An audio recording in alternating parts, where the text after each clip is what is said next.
Right. Hello, everyone, and a very warm welcome to our panel session on getting started as an angel investor. Thank you very much for joining us this late afternoon.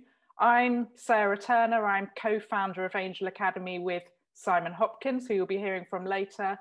Michelle McQueen, the other member of our team, is also on the call. The overall objective of these sessions is to demystify angel investing. And this particular episode is on how to get started, what you need to know and what you need to have. Please use chat to say hello and submit your questions at any point. We'll be monitoring that and we'll be handing over to Q&A a bit later on. It's become a bit of a tradition in our webinars to ask everybody how they're feeling. So a quick question to start things off. If you can tell us on chat how you're feeling right now between 1 and 5, where 5 is hugely optimistic. So hopefully you're all keen to be here and we'll get some nice high numbers.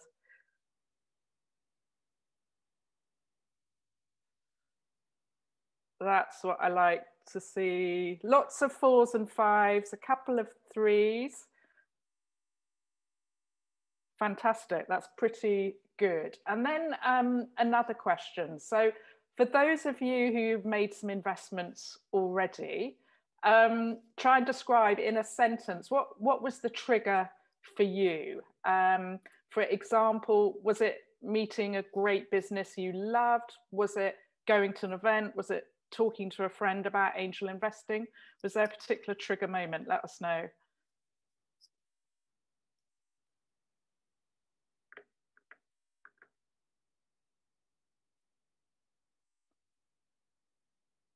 Apparently it was my fault.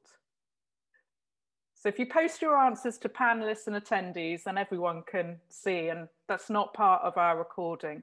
So Jodie says, talking to another experienced angel. Diane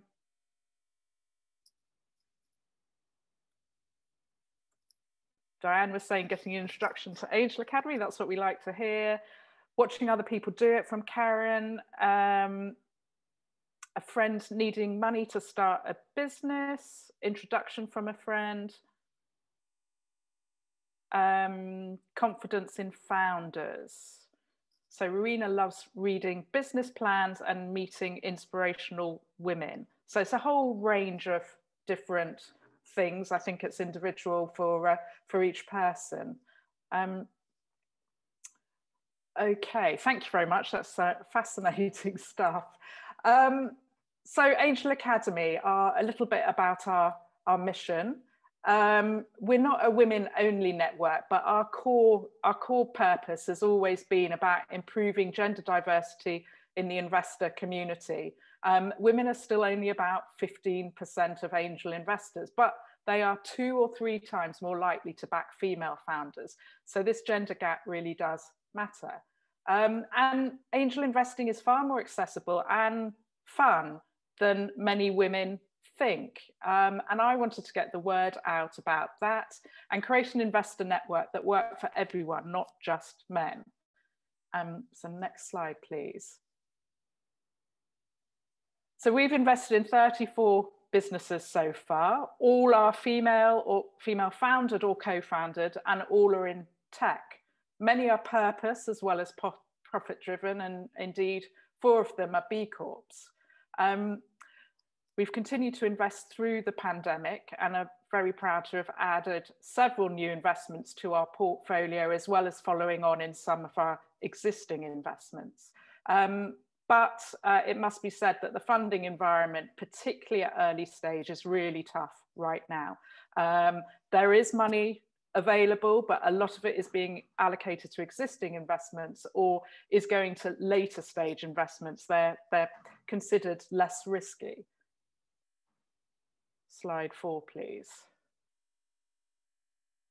And just as a bit of background, I thought it'd be useful to give some context to where angel investing fits in the overall investment ecosystem, so where we fit in. So as you can see from this diagram, the investment or venture capital ecosystem has various stages. And you get different types of investors investing at each of these stages. And investors generally fall into two broad buckets. There are angels, who are individuals like us, and there are funds that are institutions. So they are institutions that raise money from other people, possibly individuals, but often other institutions. In this chart, the stage the company's at is shown at the top of the chart, and the typical size of the investment round is shown at the bottom, with the different sources of funding in the middle. So initially, businesses will bootstrap themselves to develop a product and demonstrate some demand for it. And once the business has some early traction, then angels may start to get involved. Often we're investing in this early stage alongside some specifically early stage funds, but typically venture capital and then private equity get involved much later in the much later and larger funding rounds. Every investment journey is different, of course. Not all businesses need to raise investment at all. Some may only need 1 or 2 funding rounds to get to where they need to be. Others might need several. And we make returns as investors when there's an exit. And these can come at any point and are certainly not guaranteed. So this is why this type of investment is often referred to as patient capital. Right, now to introduce our panel. Next slide. So very pleased to introduce you to 3 of our investors this afternoon who are going to tell you a little bit more about their own personal journeys. I've asked each of them to introduce themselves and then talk for 5 minutes or so about their journeys and their thoughts at getting started. So we're going to kick off with Helen. Next slide. So Helen, if you'd like to come to the stage, turn on your mic. Yep. Hello, everyone. So I'm Helen Chang. So just a quick introduction of myself. I joined Investor Academe probably 3-4 years ago now. Day to day, I have been working in the city for more than 20 years.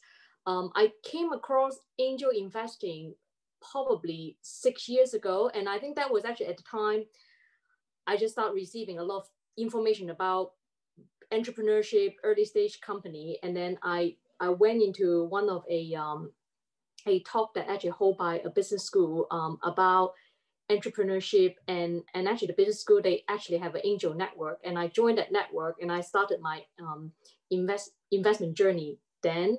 And later on, actually within that network, there's an Angel Academy member, and she said to me, Helen, there's a network you should join, is to support female entrepreneur, and here we are. I joined Angel Academy then, and yes, it has been it's one of the good decisions that I've made.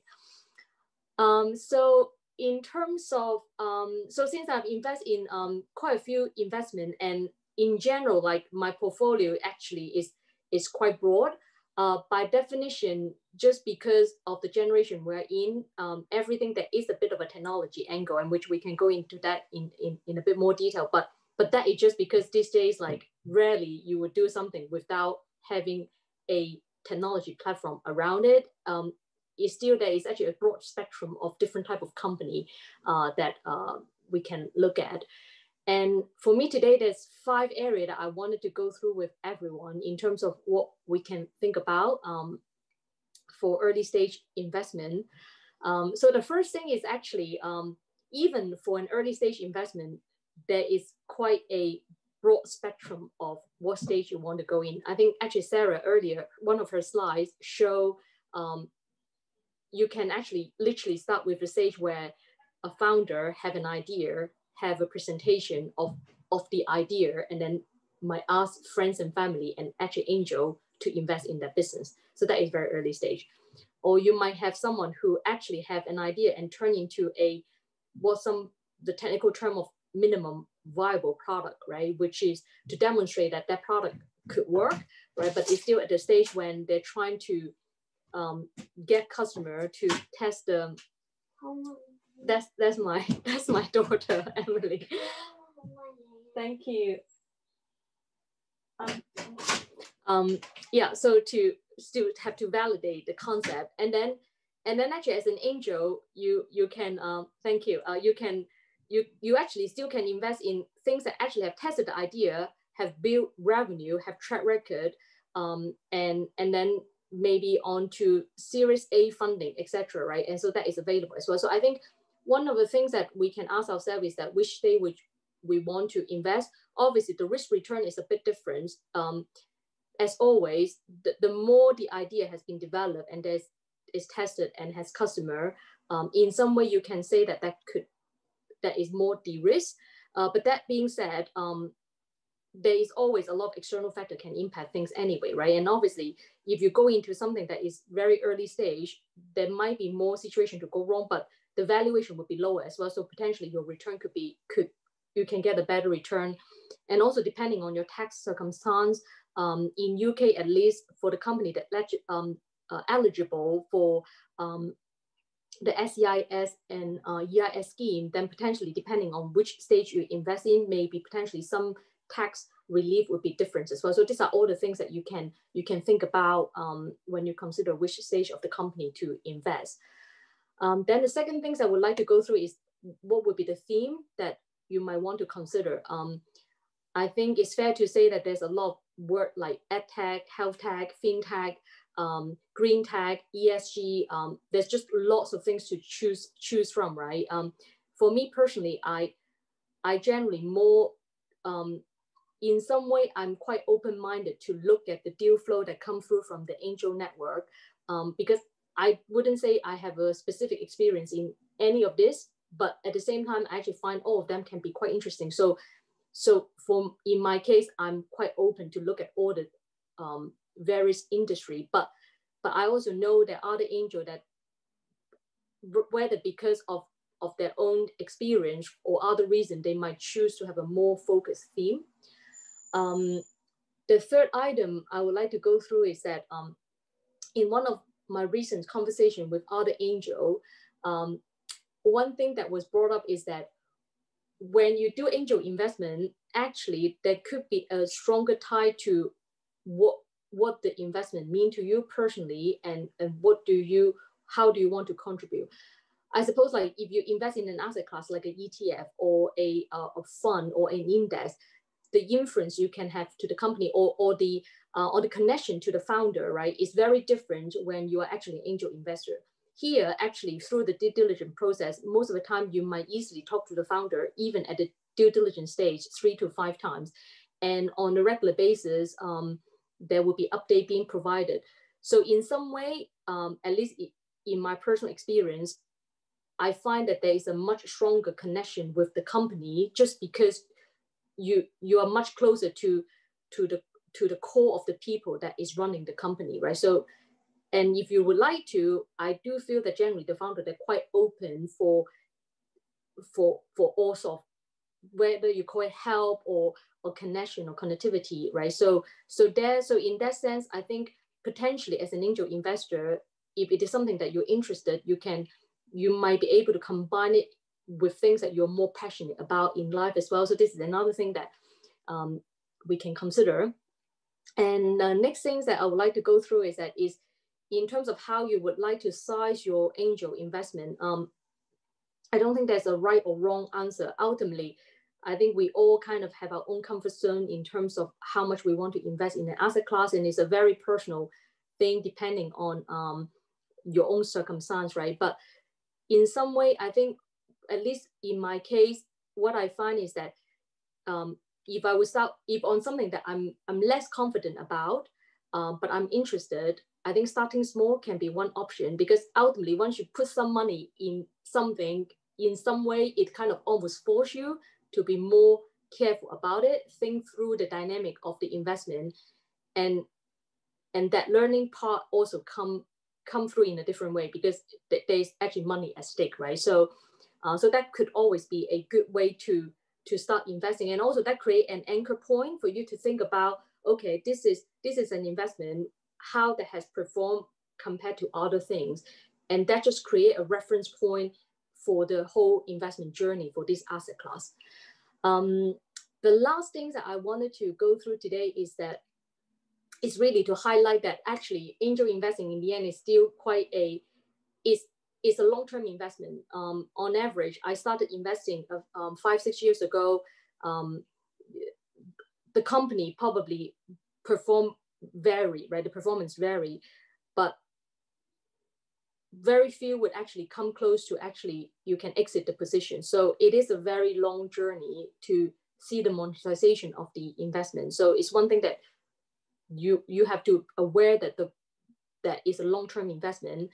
Inevitably is high risk, but again, depending on the tax circumstance, depending on whether the company has EIS and SEIS qualification, potentially there's some mitigation, but it is something that you should look at compared to your overall portfolio. Like it is not the liquid bucket of the investment, right? Like if you have to be in for a long journey, and it's something that we just all have to bear that in mind. I think with that, I'm going to pause and pass over to other panelists.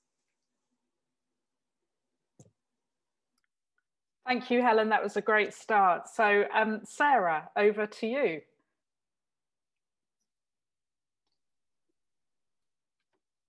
Hello, everybody. My name's Sara Sullivan, and I worked in investment banking for over 30 years. Various different roles, but mostly on the sales and marketing side, and focusing on advising global multinational corporates on financial risk management. I left that in 2019, and I've been building a portfolio career since then. My first angel investment I actually made back in 2016, but I only joined Angel Academe just over a year ago. So what I'm going to talk to you about today is some of it is very similar to what Helen was saying as well. But I think for me, you should really think about why you want to be an angel investor. You are inevitably going to be spending some of your money and some of your time on investing. So I think it's good to be clear about why you want to do it. And that could be as much as wanting to help a business grow, especially female-funded ones. You know, what Sarah was saying at the start about the difficulty that female founders have in raising money. It's a good way to think about diversifying your investment portfolio away from more traditional areas. Although, as Helen was saying, you know, it is a long-term more risky approach, perhaps. It's also a really good opportunity to learn new skills. That's something that I've found over the last few years. And you never know, you might find a unicorn when you eventually get that exit. So the second thing is think clearly about your budget and how you plan to allocate this. I think most angels would agree that it's definitely a good idea to build a bit of a portfolio of businesses, different kinds of businesses. There is a relatively high failure rate, but also there are lots of different kinds of businesses, and the world does move quite quickly when you think about what's happened with tech over COVID. So I think you need to think about not putting all your eggs into one basket. Think about what you like your portfolio to look like, and therefore allocate your money accordingly. But also don't forget, it's not just necessarily a one-off investment. It might be, but you might well want to follow on a business that you like. So make sure you have that capacity available. The third thing is really make sure you like what the business is doing and who the team is. Helen was talking about that having a purpose aspect, and I think it's really important at the end of the day. It is your money you're investing, and you really want to make sure that you like that business and that it's something that you think is worthwhile. It's also really important to consider the team dynamic, what their strengths and weaknesses are, as much as what the actual business idea is itself. So I think that's another key area. And the other thing I would say is very much be open to something different. Just because you had a background in banking doesn't mean you're only going to invest in something that's financial. You need to think about different areas where there's a market opportunity. So really sort of open your mind and think about how that could be approached. The next thing is really get stuck into the due diligence. If it's not something you've done beforehand, it might seem a little bit overwhelming, but don't worry about that, and don't be afraid to ask questions. Particularly through Angel Academe, there is this huge wealth of experience, and everybody here is really supportive and happy to share that experience with you. So don't be afraid of getting stuck into it. And also, whilst you're going through that due diligence process and you're getting to understand the business, the team, etc., think about how your existing skill set might be able to help both the process and the business itself. And then the other thing, if you can, is find yourself a buddy. I think it's always good to be able to have conversations offline with somebody else. So that's a good opportunity there as well. And then the last point really is just about the tax side of things. Helen mentioned that as well, but really make sure that you understand what the tax reliefs are, what's available, both SEIS and EIS, what those potential benefits are, both at entry and on exit. And also think about that in the context of making sure that the founders' plans are consistent with the investors' perspectives. And I think that's probably it from me, Sarah. Thank you very much. That was great as well. So last but not least, over to you, Susan. Hi, everybody. My name's Susan. I have been an angel investor for about 5 years now. I don't have a background in the city. My background is in advertising and more recently moving into film production. But I was interested in moving into angel investing because I'd been investing in the stock market for about 20 years. And whilst it's all very interesting and exciting, it is very, you're at the latter stages of a lot of the businesses. And I really wanted to get to understand how businesses were built and how they got to the stage of actually being listed on the stock market. So on that basis, I joined Angel Academe and was introduced to a wonderful group of people who steered me through the process. I think a lot of things the points here have been discussed or touched on by Helen and Sarah, but I think it's worth reiterating that it's important to pace yourself because it is a long journey and you are committing money you have to be able to put money away for 5 years and not have to worry about it, but enjoy the process of investing and following a business as it grows. So I think an element of discipline is good for that. And also I think as I think Sarah touched on, if you really like a business, having enough money to put to one side to follow on so that you don't dilute your shareholding in the business as it grows. And I think the best way to start really is to come along to Angel Academe and observe some of the pitches and see what kind of businesses resonate with you, what interests you, and how the process evolves. I'm always interested in things that don't just make what we do easier, but actually change the way we do things. And so that's what I look for in a pitch, and that helps me filter not by category or product, but just by the thinking behind it. And so once you have some sense of the sort of thing you'd like to start with, then yes, you start with just one investment and get stuck into the due diligence, talk to people, understand what questions are being asked and understand why those questions are important. And following that discussion, opens up a whole other facet of how a business is put together. And it's done in a multitude of different ways by different companies. So every pitch and every interrogation is enlightening. And I think also just a lot of people talk about what can you contribute as an angel? And I think that varies by company, by founder. Some people want a lot of hands-on help, others less so. But it's not just what you can contribute to the company itself, but I think also to the group of investors, that because everyone's background is different, the best way to really interrogate an investment proposal is to have lots of different perspectives. So everyone's contribution has a value in making sure that the investment that we make is the best it can be. And last but not least, it's an incredibly interesting, stimulating journey to go on. So join us and enjoy the ride. Thank you, Sarah. Thank you, Susan. Thank you, all panelists. If you want to come back on stage now, so turn on your video and your sound as well. I'm going to hand over to Simon for this part of the session to moderate our Q&A. We've all got plenty of food for thought in those intro intro talks. So please, if you have questions for the panel, some have come in, please submit them on Q&A. I'll be monitoring those and feeding them to Simon. Thanks, Sarah. Actually, I think you've covered it all. It's fine. In your allotted 5 minutes each, we're all done. Everyone can go. It's brilliant.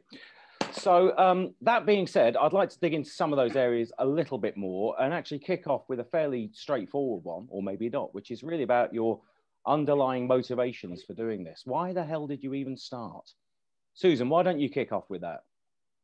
I'm just curious. I'm building my own business, and it's interesting to see how other people do it as well. And as I say, dealing with established businesses and trading in that side of things is interesting, and that's what got me into the area. But the one-to-one, at the coalface and seeing how things are grown is far more interesting and exciting. Okay. Anyone else on that one? Like to say where they started? Go on, Sarah. Well, my first investment was actually a friend of mine. He was setting up a business and he was looking for some money. So at the time, I didn't really know anything about angel investing, but I learned a lot through that. And then when I changed sort of careers back in 2019, I had a bit more time on my hands, and it seemed like a really interesting area. And as Susan said, it's so interesting learning from people, contributing something yourself, but also for me, really fundamentally helping businesses get off the ground, because that's ultimately what these people need is some funds. And particularly, I'm particularly focused on the female entrepreneur side of things as well. So I think multiple reasons for me.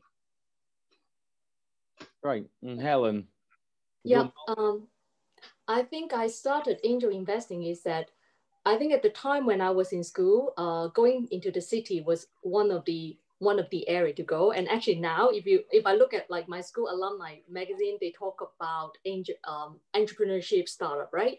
And I think in a way is for me to, I still have the dream maybe potentially one day become an entrepreneur myself. But I think through angel investing, it kind of give me part of the fun to see how you start from the beginning, right? And also another thing is that is for me, it's also a lot about learning, because the company that I talk to, invest in, they are very different to what I do, and actually it's fascinating because the world is changing so much, and when you talk to them, the kind of idea that they have and how they look to execute it, part of that learning part is actually really making it very meaningful and interesting. And echo to what Sarah and Susan are saying also, that I think especially for to support the company where for female founder, which is still an area where in general, statistically speaking, right, it's much harder for them to get the funding. So, and there is that purpose tied into that make it actually very interesting for me personally.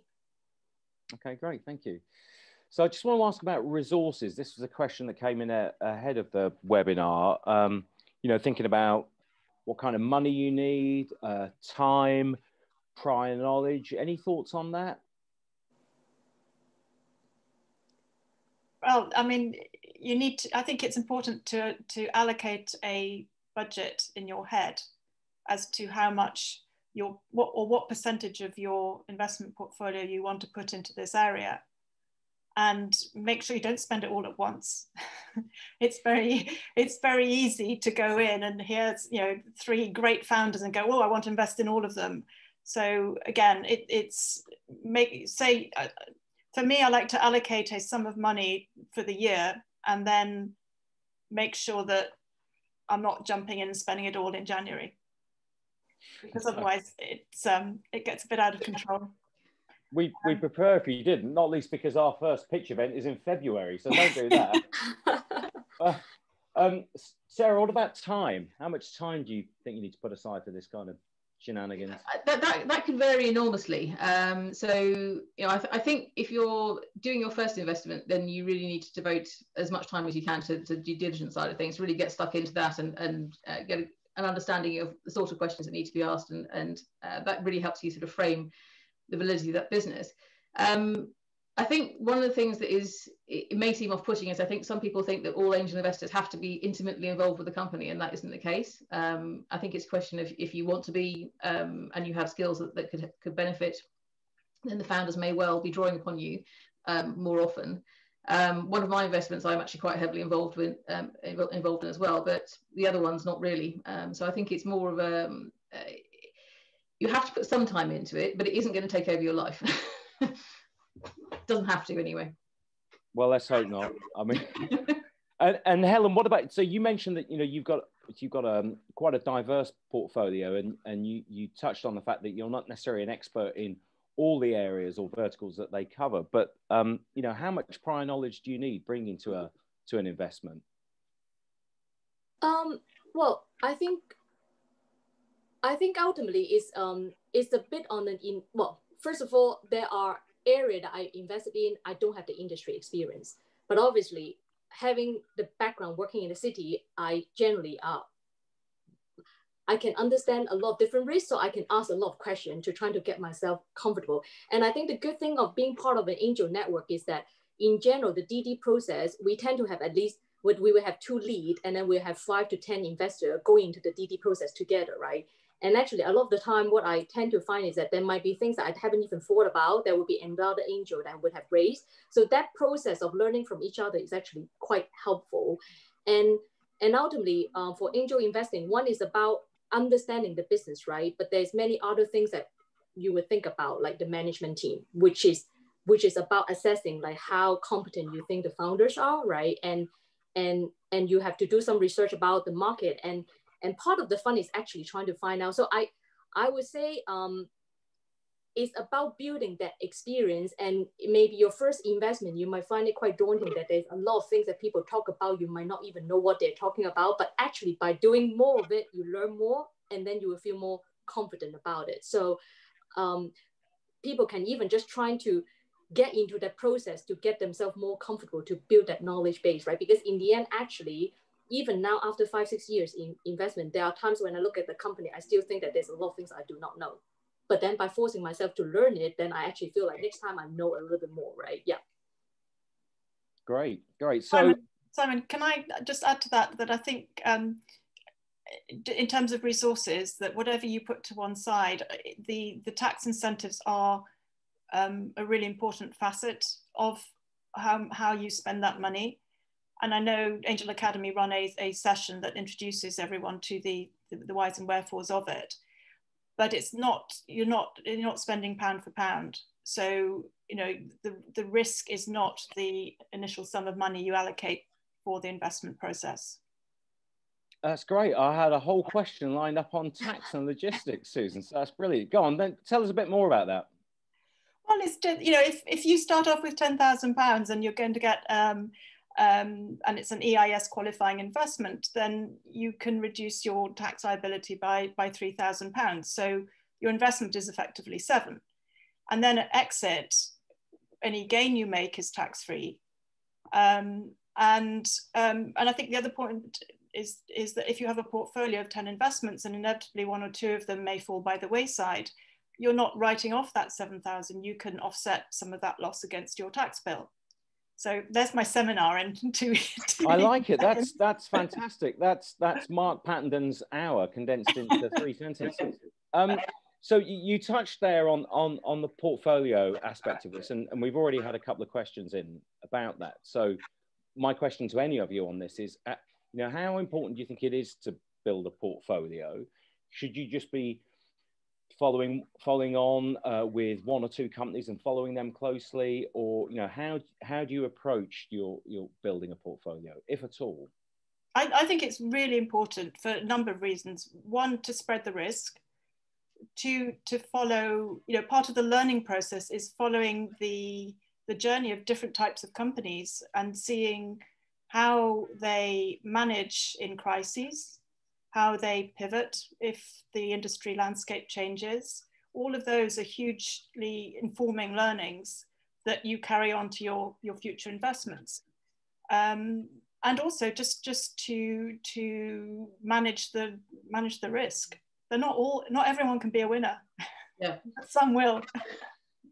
Yeah, I'd agree with that, and I think that's the other point I was trying to make about sort of be open to something different and think outside the box as well. You know, don't just go down the route of formulaic. Oh well, DoorDash has been a huge success, therefore I want to invest in that kind of business. I think you need to think about the fact that things do change over time, and as Susan was saying, you do need to spread your risk. So building a portfolio is a good idea, and I think also when you go into a business, obviously you don't know exactly how it's going to turn out. You hope that it's going to go a certain direction, but I think having that sort of flexibility within a portfolio of different types of business, perhaps sensitive to different cycles of the economy as well, it's just it's more because it's a long-term investment at the end of the day as well.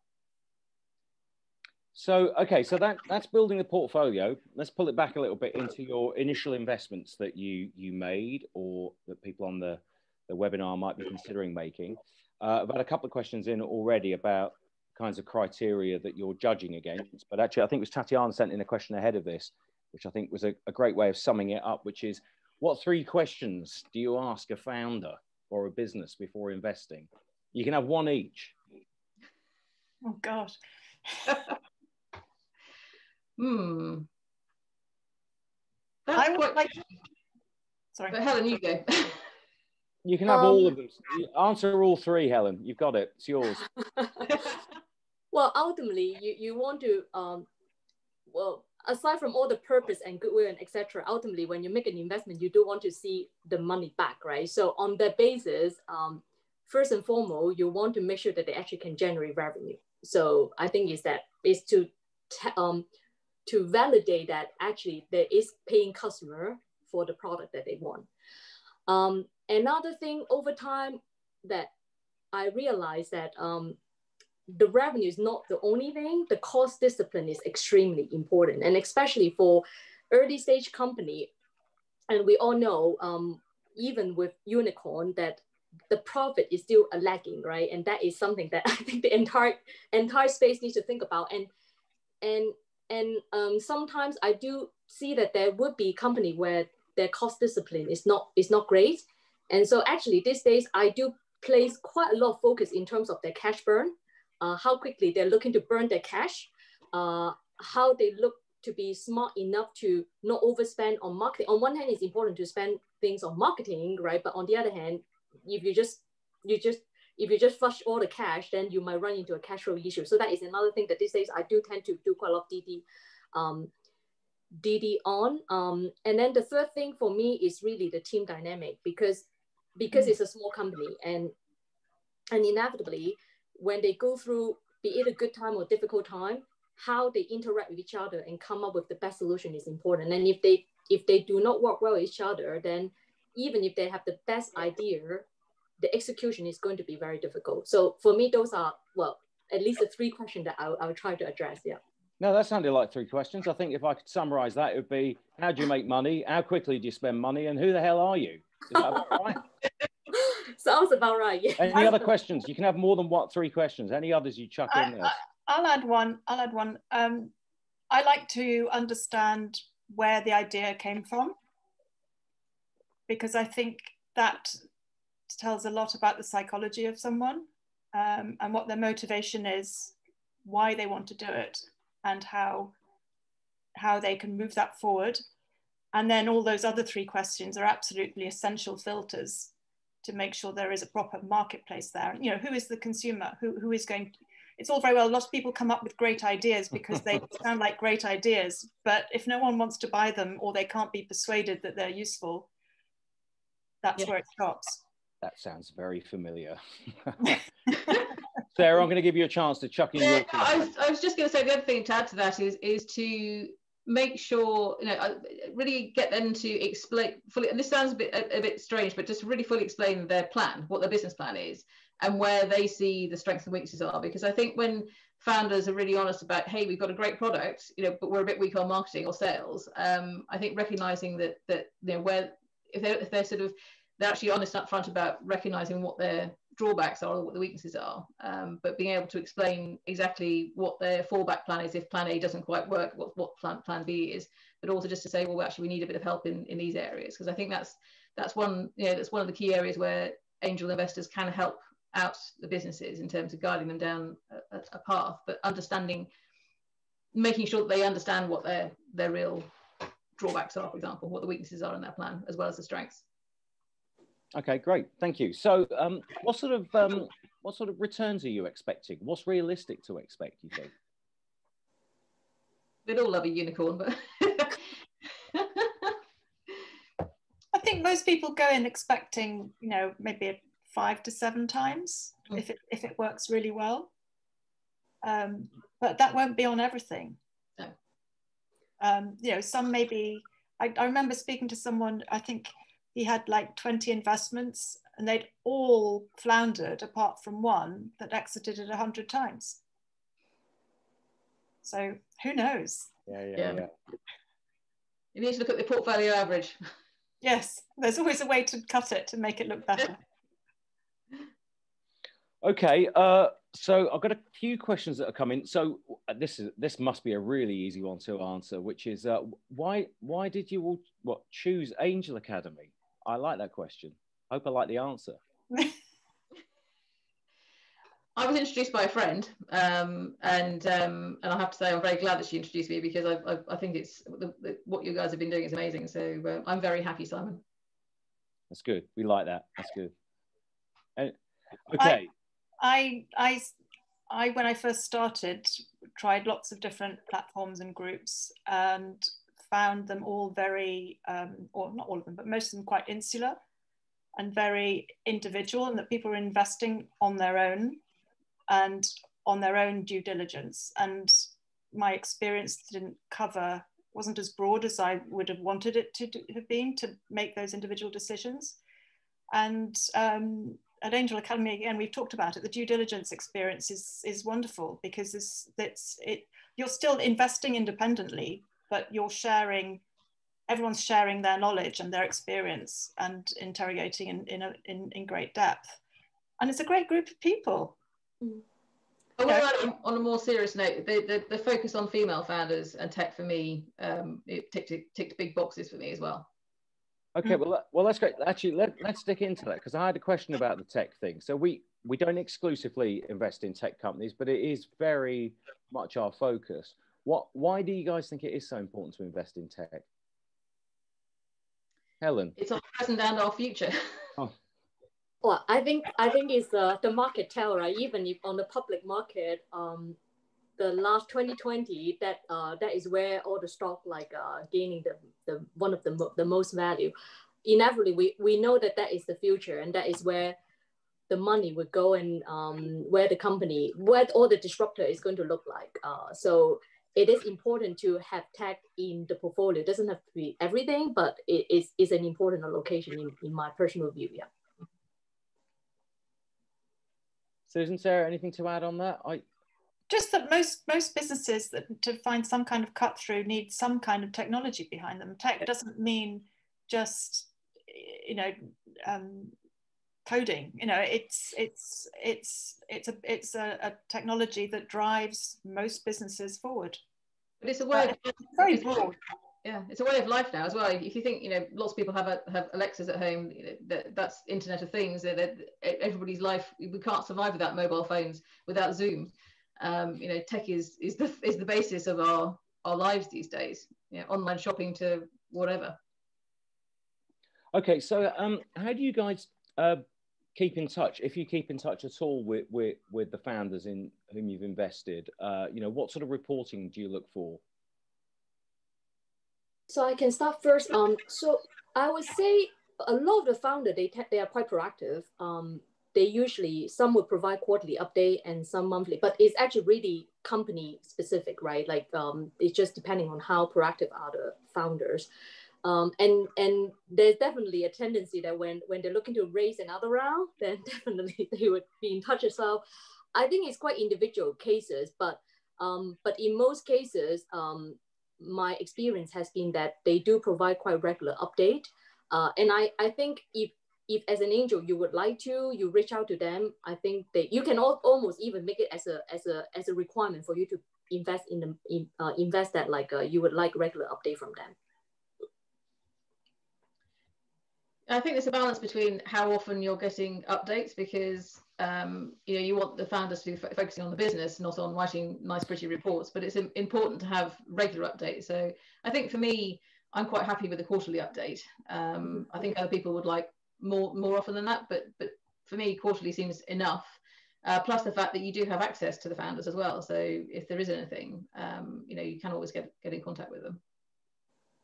Okay. Great. So a question came in from Lisa about following on, whether you do, when you do, why you do, and indeed possibly why sometimes you don't. Again, I can start. I think last year, COVID, actually, there's quite a few follow-on, just because in general, that all the companies trying to increase their cash burn runway, right, to kind of survive the COVID period. So at least in my situation, I see quite a few companies actually coming back for follow-on. In general, the good thing is that when the company you have invested come back to follow-on, you already are very familiar with them. And actually a lot of the things about when you talk to them to try to get update information, how they have performed, you have actually something to validate back to what they have said at the beginning. And you have something to kind of benchmark that what have gone well and what have kind of gone wrong. In a lot of the cases, I decided to follow on because they have proven that there are certain things have done well and what are the challenges that they face. And inevitably, when we invest in early stage company, you do expect that they will have 2 to 3 more rounds to go before they kind of can either go to a institutional investor or kind of have sufficient revenue to support their cash burn. There are instances that I decide not to follow on is that I do have a couple of instances that where the performance is disappointing, or maybe actually sometimes I feel like the valuation is a bit too high for what I think it should be. So that's kind of how I've been trying to judge whether I would do a follow on, but it's not compulsory, right? So in the end, if the investor decided that they do not want to follow on, that is totally fine as well. I think I totally agree with all of that. It varies from company to company, but I think it's also worth looking at who is funding the next stage, who are they partnering with, what kind of venture capitalist is involved, and whether that's something that still sits with your expectations from the company. Sarah, did you have anything to add there? No, I think I completely agree with everything that Helen and Susan have said. I think really it's the only time you might not want to follow on could be personal circumstances, or it could be that you're wondering what the rationale behind the funding is. So I think as long as there's it's staged, and quite often investors will say, well, we're raising money for this round, this gives us this amount of runway, and then at some point in whenever Q4 we'll come back for further funding. So you're expecting it. I think if it's something completely unexpected and out of the blue, you might want to be asking questions about why now when it wasn't anticipated. But I think it is very common for people to come back for further rounds, and so I think it just needs understanding the rationale for me. Okay, so sure. So related to both the following on issue and the reporting, really, corollary to that is clearly you can as an investor have a relatively hands-off relationship with the company you've invested in, but often you'll spend a lot of time with them. And over the years, from your experience, how do you balance out that becoming possibly so close to the investment that sometimes you can't be a little bit cold and dispassionate or distanced about it? It could be that you don't have a problem with that, but I'd like to know. So in my case, I would say it's quite my own individual interest. I tend to spend more time on company where I want to learn more. And for example, last couple of years, I started to have a more stronger focus on ESG company. And there was one company that I literally just wanted to dive in and understand what they do, is because it's an area that I'm really interested, right? Because ultimately, I presume unless you want to become part of the a board observer to the company or an advisor, naturally the expectation from the founder on your time is reasonable. They don't expect you to invest a lot of time in the company, right? So the due diligence process is actually very much driven by the angel, how much you want to ask them. So at least in my case, I tend to focus on company where I wanted to learn more. And so that's kind of go quite well, at least for me, that how I allocate my time. Of course, I would set aside time to do the due diligence, but I can vary that by how much I want to know more about a company. Okay, Susan, Sarah, I guess my question really is, you know, how do you stop going native? That's the... Well, it's hard. I mean, it's like anything. It's if you have to know when to cut your losses and be objective about it. Yeah, and sometimes you get it right, sometimes you don't. Yeah, you have to have that sort of level of objective detachment. I think is probably a good way of doing it, because I think I agree with what Helen was saying about if it's something that really interests you, then yes, get involved. But I think at the end of the day, you have to step back to that original discussion about what's my budget.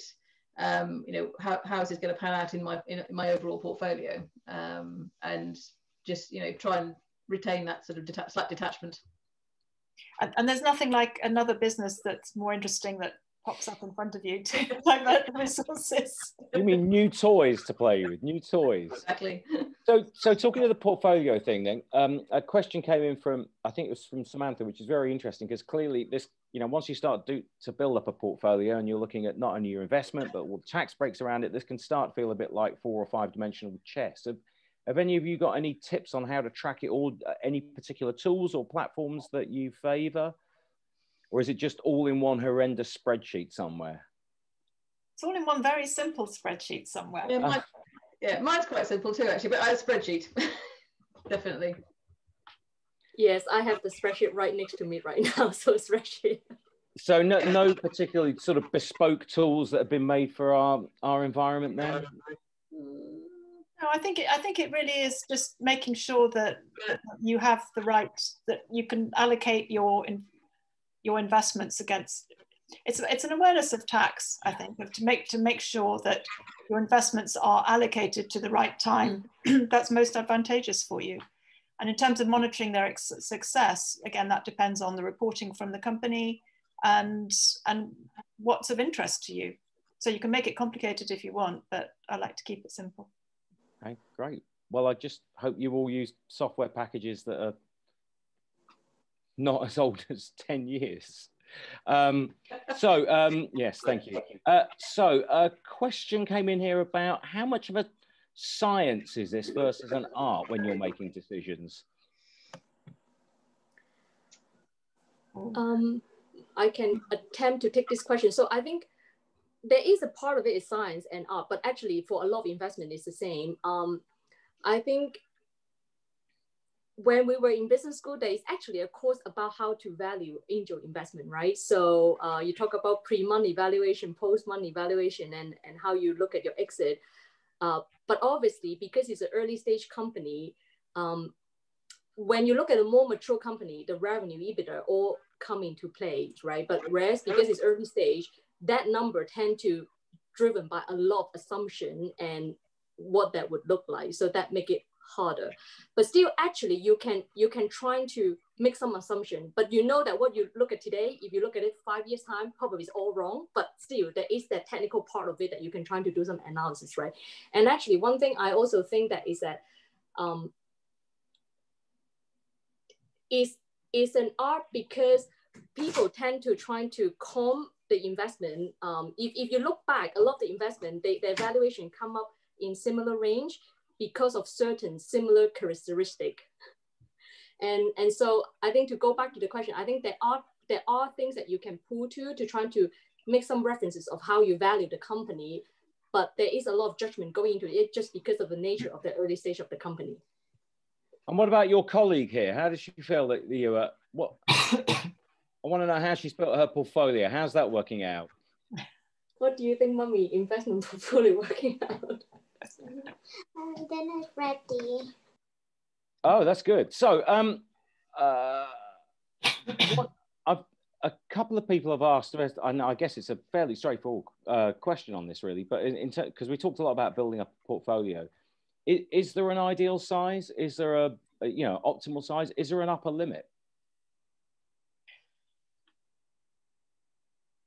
I think 10 is a good base level. You know, once you've established that, then you can start seeing what happens to them. And then I think by then you've got a sense of time and money and how much it interests you, and then you can go as big or as small as you like.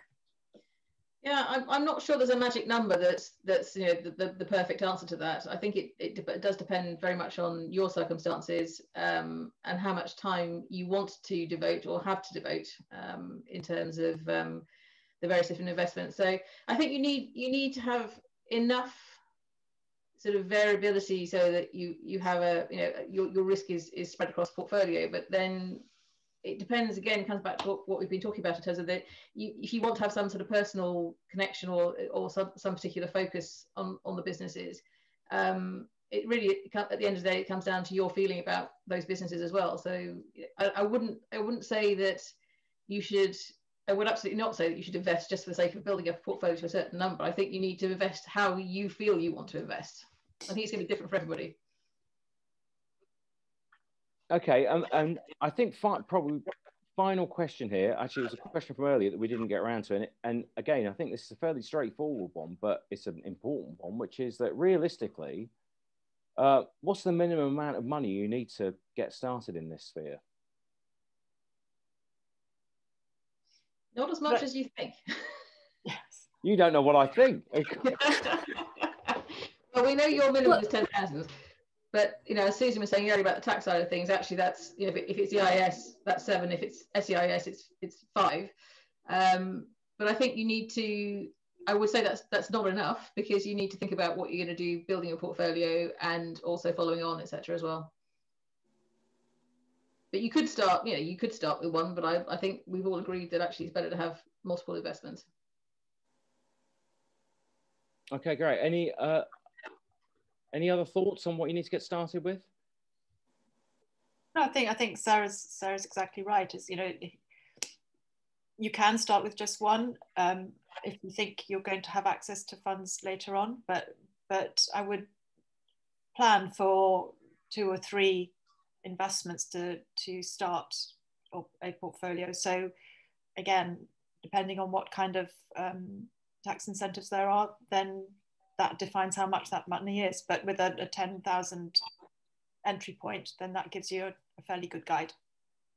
Okay, great. Well, look, I think at this point, it's time to bring the other Sarah back on.